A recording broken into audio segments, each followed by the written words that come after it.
തമിഴ്നാട്ടിലെ ഉപേക്ഷിക്കപ്പെട്ട നഗരം എന്നറിയപ്പെടുന്ന ധനുഷ്കോടിയിലേക്കാണ് ഇപ്പോഴത്തെ യാത്ര.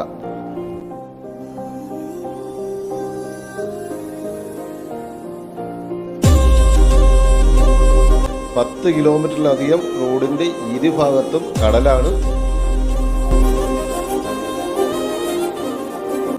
അങ്ങനെ ഞാൻ ധനുഷ്കോടിയിൽ എത്തിയിരിക്കുകയാണ്. ഇവിടുന്ന് 24 കിലോമീറ്ററേ ഉള്ളൂ ശ്രീലങ്കയിലേക്കുള്ള ദൂരം.